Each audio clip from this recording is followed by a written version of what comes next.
ବର୍ତ୍ତମାନ ବଡ଼ ଖବର ଯାହାକି ସୁନା ପ୍ରେମୀଙ୍କ ପାଇଁ ଆସୁଛି ପୁଣି ଏକ ବଡ଼ ଖୁସି ଖବର। ଅଚାନକ ପୁଣି 5,000 ଟଙ୍କାରୁ ଅଧିକ କମିଗଲା ସୁନା ଦର।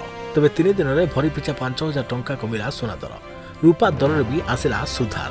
ଜାଣିବା ସମ୍ପୂର୍ଣ୍ଣ ଅପଡେଟ୍। ତା ପୂର୍ବରୁ ଭିଡ଼ିଓକୁ ଲାଇକ୍ କରନ୍ତୁ, ଯଦି ପାରୁଛନ୍ତି ଆପଣଙ୍କର ସାଙ୍ଗ ସାଥୀମାନଙ୍କୁ ଭିଡ଼ିଓଟିକୁ ସେୟାର କରିଦିଅନ୍ତୁ। ଯଦି ଫ୍ରେଣ୍ଡସ୍ ଆପଣମାନେ ଆମର ଏହି ଚ୍ୟାନେଲରେ ନୂଆ ଏହି ଭିଡ଼ିଓ ଦେଖୁଛନ୍ତି, ପୂର୍ବରୁ କେବେ ବି ସବସ୍କ୍ରାଇବ୍ କରୁନାହାନ୍ତି, ତେବେ ନିହାତି ଚ୍ୟାନେଲକୁ ସବସ୍କ୍ରାଇବ୍ କରିବା ସହିତ ପାଖରେ ଆସୁଥିବା ବେଲ୍ ଆଇକନ୍କୁ ବଜାୟ ରଖିଥାନ୍ତୁ। ତେବେ ବଜେଟ୍ରେ ସୁନା ଓ ରୂପା ଉପରେ କଷ୍ଟମ ଡ୍ୟୁଟି ହ୍ରାସ ଘୋଷଣା ହେବା ପରଠାରୁ ଉଭୟ ଧାତୁର ମୂଲ୍ୟରେ ତୀବ୍ର ହ୍ରାସ ଦେଖିବାକୁ ମିଳିଛି। ଆଜି ବୁଲିୟନ ବଜାରରେ ସୁନା ଉପରେ 1,000 ଟଙ୍କାର ହ୍ରାସ ଘଟିଥିବା ବେଳେ ଏହା 10 ଗ୍ରାମ ପିଛା 70,650 ଟଙ୍କାକୁ ହ୍ରାସ ପାଇଛି। ସେହିପରି ରୂପା ମୂଲ୍ୟରେ ମଧ୍ୟ ହ୍ରାସ ଘଟି କିଲୋଗ୍ରାମ ପିଛା 3,500 ଟଙ୍କା ହ୍ରାସ ପାଇ 84,000 ଟଙ୍କାରେ ପହଞ୍ଚିଛି। ତେବେ ଜୁଲାଇ 23, 2024ରେ ବଜେଟ୍ ଉପସ୍ଥାପନ କରିବା ସମୟରେ ଅର୍ଥମନ୍ତ୍ରୀ ନିର୍ମଳା ସୀତାରମଣ ସୁନା ଉପରେ ସୀମା ଶୁଳ୍କ ହ୍ରାସ କରିବାକୁ ଘୋଷଣା କରିଥିଲେ।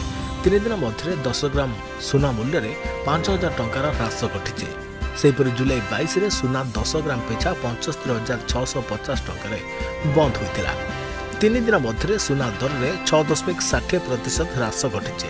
ତେବେ ରୂପା ବିଷୟରେ କହିବାକୁ ଗଲେ ରୂପା ମୂଲ୍ୟ କିଲୋଗ୍ରାମ ପିଛା 91,000 ଟଙ୍କାରୁ ହ୍ରାସ ପାଇ 84,000 ଟଙ୍କାରେ ପହଞ୍ଚିଛି। ଅର୍ଥାତ୍ 2-3 ଦିନରେ ରୂପା ମୂଲ୍ୟ କିଲୋଗ୍ରାମ ପିଛା 7,000 ଟଙ୍କା ବା 7.70% ହ୍ରାସ ପାଇଛି। କଷ୍ଟମ ଡ୍ୟୁଟି ହ୍ରାସ ପରେ ସୁନା ଓ ରୂପା ଦର ସମାନ ଢଙ୍ଗରେ ହ୍ରାସ ପାଇବାରେ ଲାଗିଥିଲା। କିନ୍ତୁ ଏବେ ବିଦେଶୀ ବଜାରରେ ମଧ୍ୟ ସୁନା ଦର ହ୍ରାସ ପାଇଛି, ଯାହା ଦ୍ୱିଗୁଣିତ ଝଟକା ସୃଷ୍ଟି କରିଛି। ସେହିପରି ଅନ୍ତର୍ଜାତୀୟ ବଜାର କମେକ୍ସରେ ସୁନା ଆଉନ୍ସ ପିଛା $42.20 ହ୍ରାସ ପାଇ ଆଉନ୍ସ ପିଛା $2,421.80 କାରବାର କରୁଛି। ରୂପା ଆଉନ୍ସ ପିଛା $28.04 ବନ୍ଦ ହୋଇଛି।